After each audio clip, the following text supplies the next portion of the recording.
Hello and welcome to this new sub-chapter where we're going to be focusing our attention on cancer treatment methods. Cancer, like I have always said, like we have always discussed, whenever each and every one of us hears about cancer, automatically he or she thinks that, that this is a death sentence. Of course, there's always sad news, and that cannot be avoided.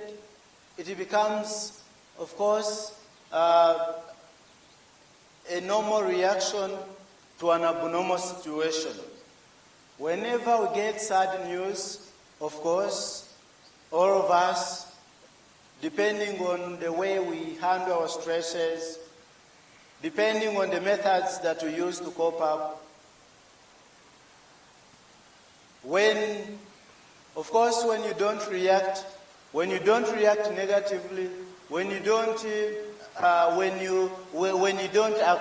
first go through those stages of stress, of course, you cannot also recover and you cannot actually reach a point of acceptance. So those are usually normal reactions. But it is not always, today I have to inform you, right now I have to inform you that the diagnosis of cancer does not translate to death sentence always. Actually, most cancers, when they are detected very early, they can be completely cured, they can be completely treated, they can be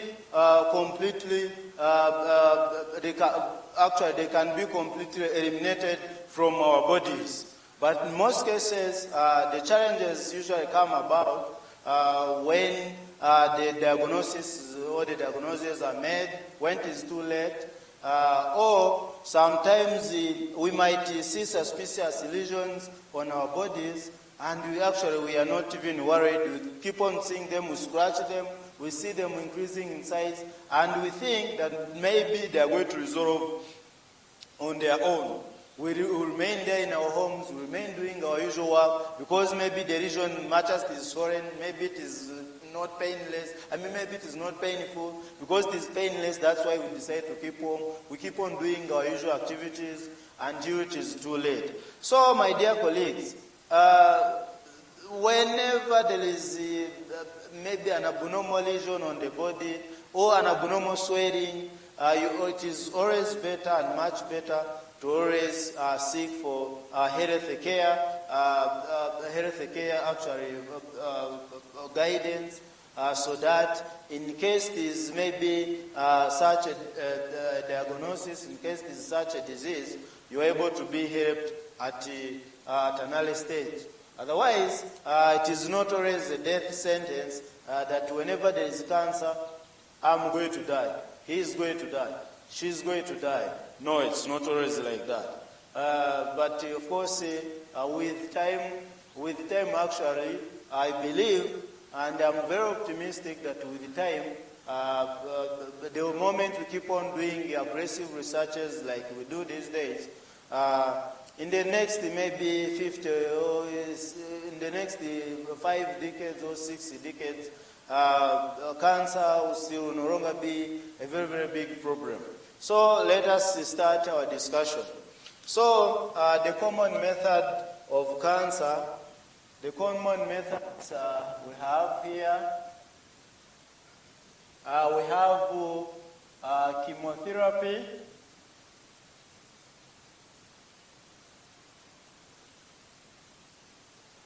we have surgery,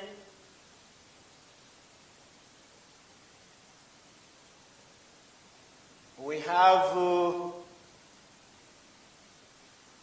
radiotherapy,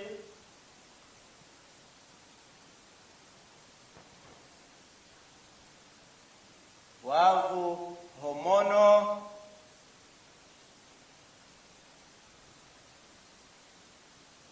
hormonotherapy,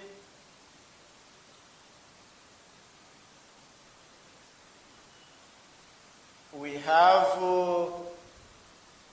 immunotherapy,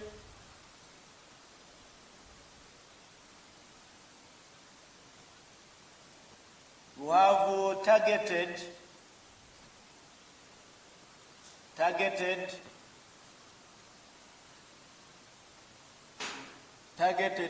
therapy. We have others we have other methods like angiogenesis inhibitors.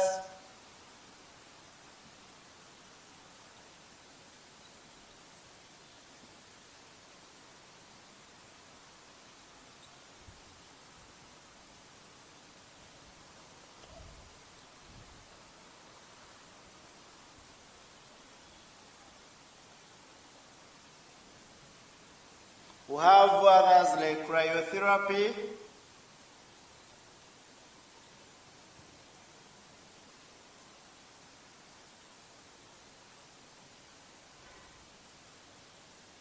And others that are still actually undergoing clinical trials.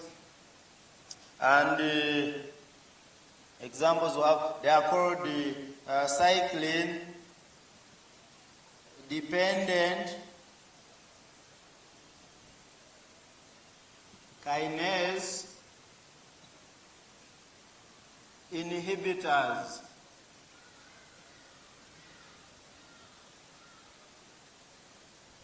CDKIs,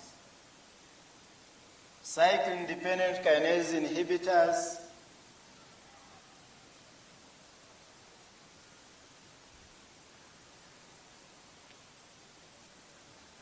And other modalities that are still upcoming. So as you can see, here we have our 9 methods of treating cancer or management of, that are employed in the management of cancer. Now, you might think that these are the only methods. There are so many others that are upcoming. Of course, in the near future, we shall be having, of course, others like, for example, matrix metalloproteinases inhibitors. In the near future, let me put a red line. And I say maybe 10. In the previous subchapter, I say that we have enzymes that usually degrade. We have enzymes that are employed by cancer cells to degrade the basement membranes of their cells. I mean the basement membranes within those tissues. So remember how I showed you, remember what I mentioned, remember what we shared.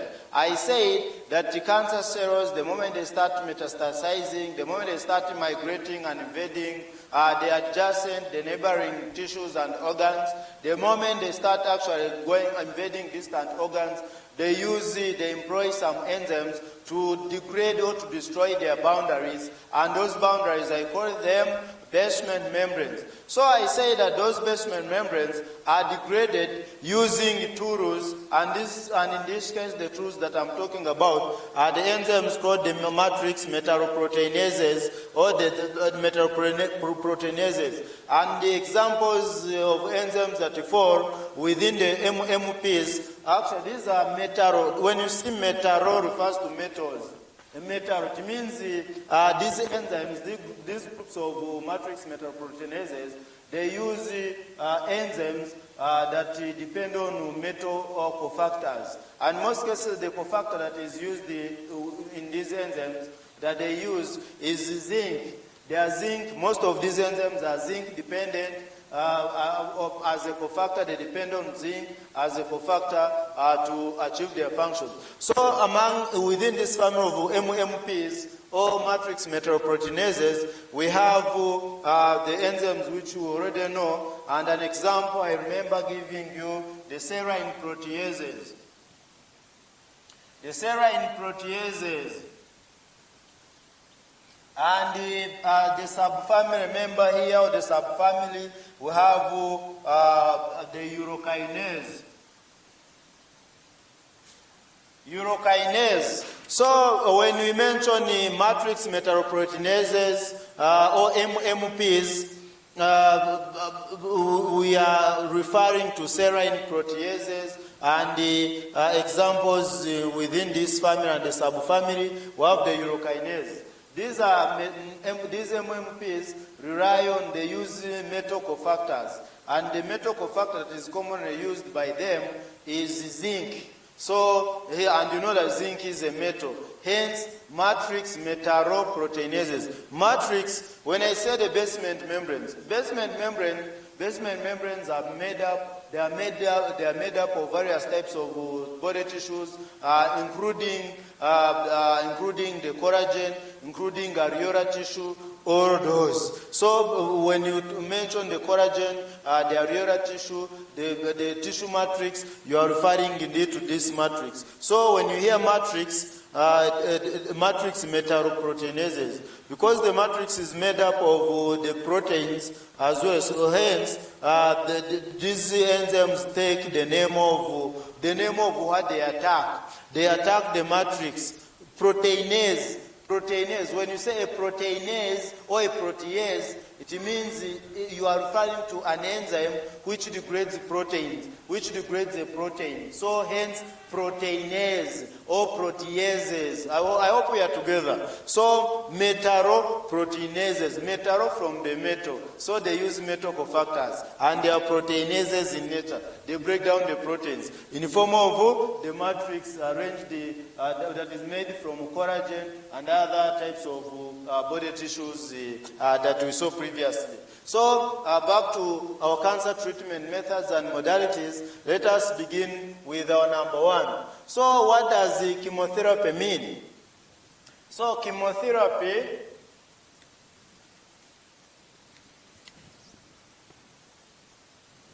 it means we are using chemicals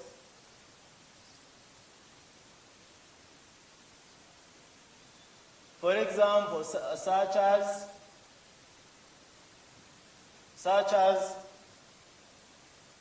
anti-cancer medicines.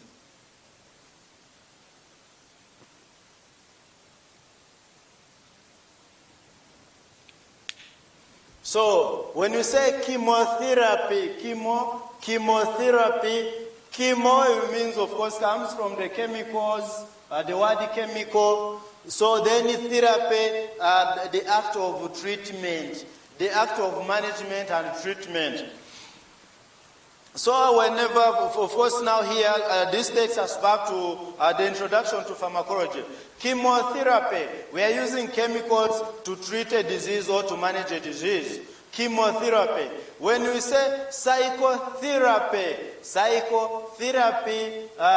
it means we are using actually methods like counseling, like cognitive behavioral therapy, to sit with, of course, as someone is seated, you are counseling him, you are trying to teach him all about his condition, that this condition is not due to witchcraft. This condition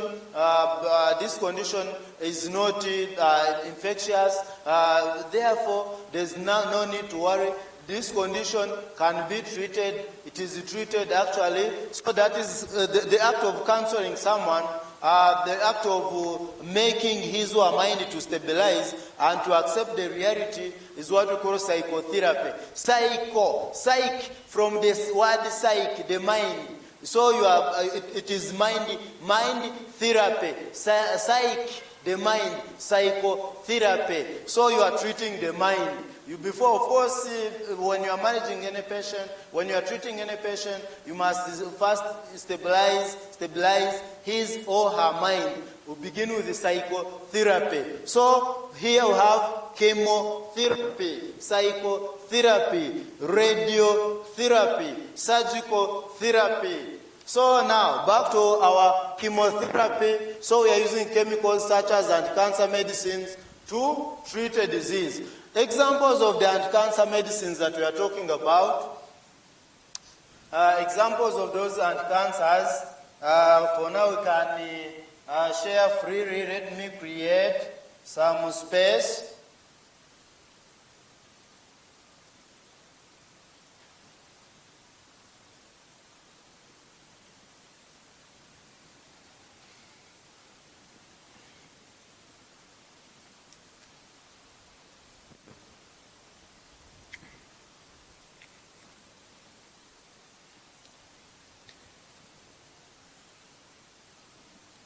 So when we talk about chemotherapy,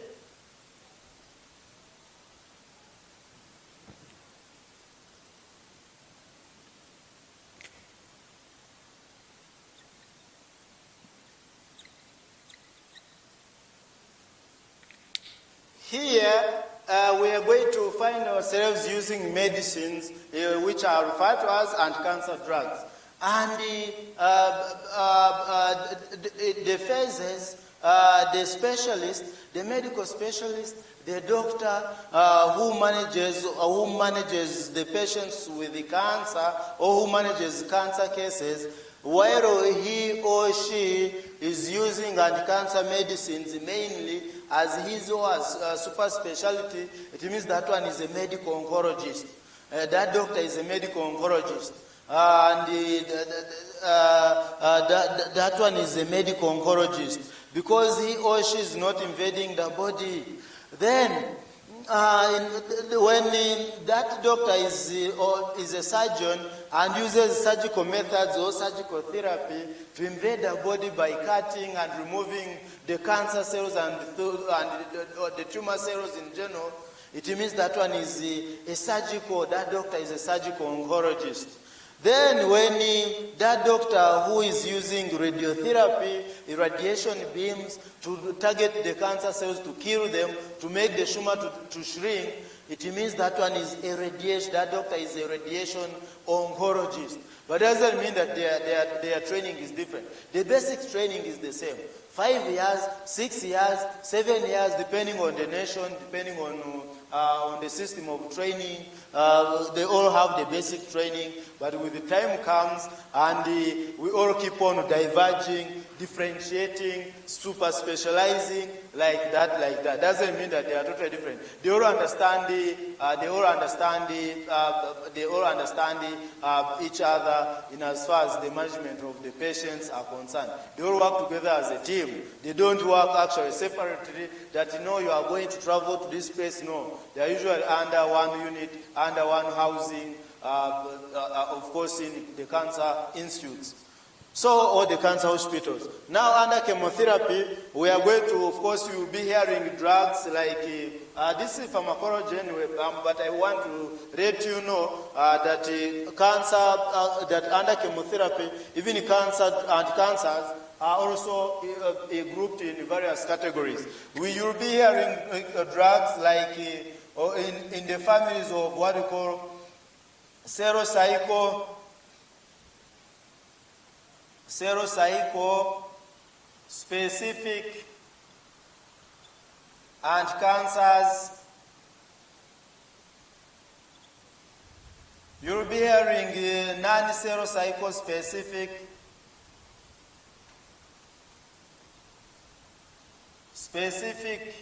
non-serocycle specific agents, like that. You'll be hearing still the ones.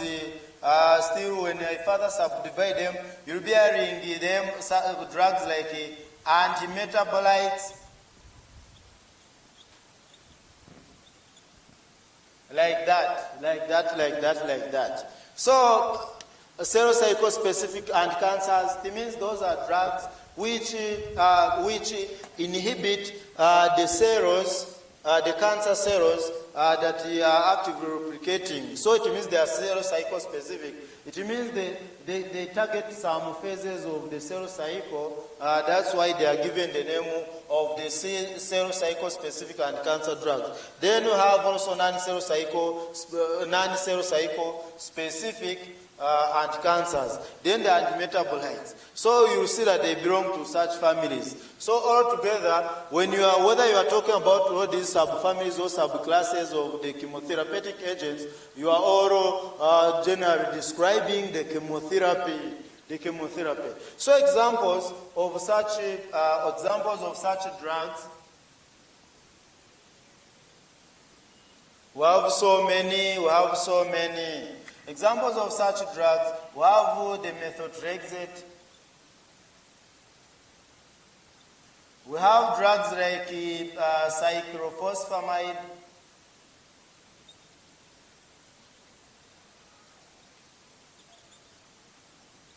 We have drugs like chlorambucil,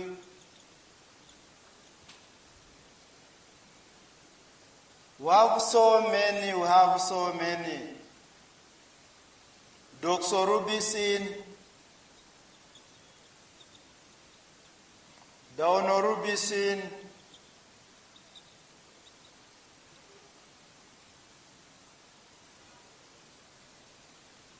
pleritaxel.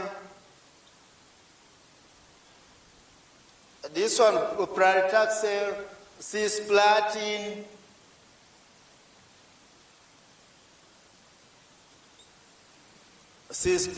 platinum analogs. These are referred to as taxanes.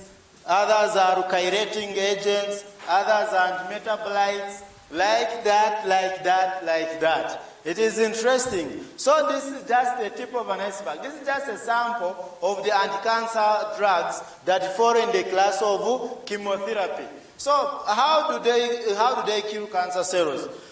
Any of these cancer cells, of course, they have different targets. Like when you are working in a company, maybe as a CEO, others are working in the marketing department to promote the products, like that. Usually what happens, of course, every month you have the target. That per month, you must achieve, each one of you who are in the marketing department, you must achieve these targets. We must make sure that we get this number of at least the minimum number of these clients per month, averagely, like that. Likewise, these anti-cancer agents under chemotherapy that we are talking about, they also have their targets. You find that some inhibit protein synthesis. Others, they damage the DNA. They keep on destroying the DNA of the cancer cells, and after damaging the DNA completely, it means the cancer cells will not replicate. Others, like you have heard,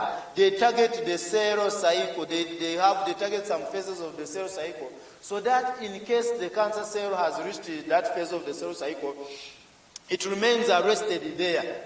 Maybe if it is at G2 phase, it will remain actually arrested there without replicating. As that cell, as those groups of cancer cells have been arrested at G2 phase, for example, or G1 phase, or at S phase, or at mitosis phase, it means the cancer cells are going to remain arrested there at that stage, remain stunted, remain retarded at that stage, without growing, without dividing themselves. And in the process, the tumor will remain actually constant in size, and with the time it starts even shrinking as the moment they keep on bombarding it with more actually anti-cancer agents. So in the process, the moment that happens, and the tumor remains stunted, it is not increasing in size, it is not actually getting a chance to replicate and even invade the distant tissues and organs, it means someone's life is able to be prolonged. It means when the cancer cells are not growing, the tumor cell has been arrested at some stage. But with the help of these agents, I told you that this is just a sample. There are hundreds of anti-cancer agents that we have, but this is just a sample. This is just a tip of an iceberg. So that is how we use our chemicals, our chemotherapy to kill the cancer cells. Like I said, that the moment we use it, each and every class of agents has a specific target on the cellular molecules, particularly on the cancer cells. However, I also need to inform you that these anti-cancer agents, especially under chemotherapy, they are not selective. They also, of course, in most cases, they target and they attack the cancer cells, but also the body cells, the normal body cells are attacked as well. Hence the side effects that we see. In most cases, when some of our patients are on anti-cancer chemotherapy, we see them actually losing hair, which we call alopecia. We see the flashing of the skin. We see them developing anemia, which is a sign that the red bone marrow has been suppressed. There's bone marrow aplasia. We see a lot of side effects like diarrheas. There can be even actually diarrheas characterized by hematochezia, which is indicated that the epithelial linings of the intestines have been actually affected. So, likewise, much as the cancer cells are killed massively, they are targeted massively and destroyed by our chemotherapy, it also means that also the normal body cells are targeted and destroyed. Hence, the side effects that we always see. So, my dear colleagues, let us at this point, let us graduate to surgery.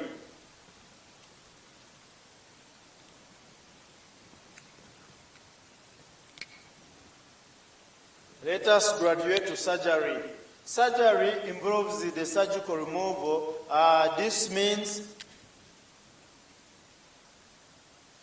involves the surgical removal of the tumor.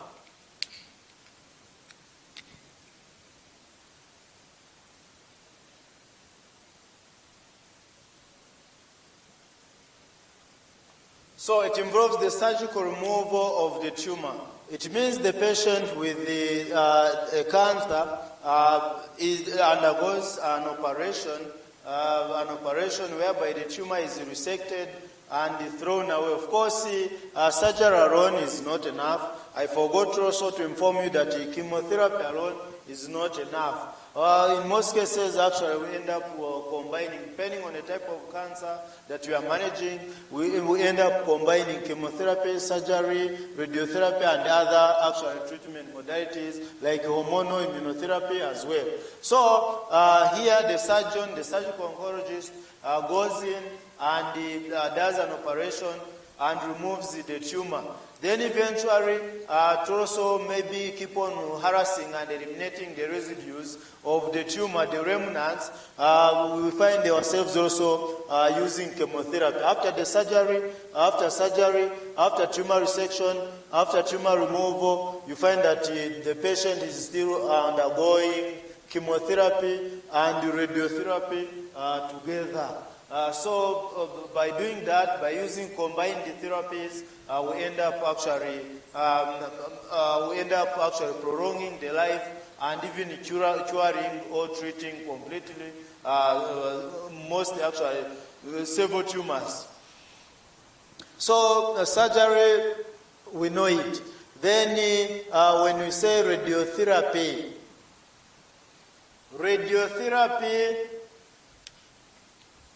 before we go back, actually before we tackle radiotherapy, I also need to let you know that there are some stages of cancers whereby you find that the cancer is advanced, therefore making actually surgery actually useless. You find that there are patients who present when it is too late, when the cancer has advanced, and they are sure that, you know what, at this stage, if we subject this patient to surgery, actually it is going to accelerate or to quicken death. Therefore, the best method at this moment maybe is the chemotherapy and radiotherapy, maybe to cause the shrinkage of the tumors, and maybe palliative care. Palliative care, of course, still psychotherapy continues. We manage pain and to prepare, of course, the person for the last days or for death. For death, the person must die while he or she is happy, while he or she is not in pain, while he or she is comfortable, like that. That is all about palliative care. Of course, palliative care is very, very broad and is very, very important because you find that there are people who have lost hope, there are patients who have lost hope. You find that maybe if he or she was meant to die maybe today, it can even take we can find someone even spending, actually taking a year, even 2 years because of just palliative care alone. So each and every step in the management, in the treatment of cancer is very, very paramount and highly important in as far as the life of each one of us is concerned.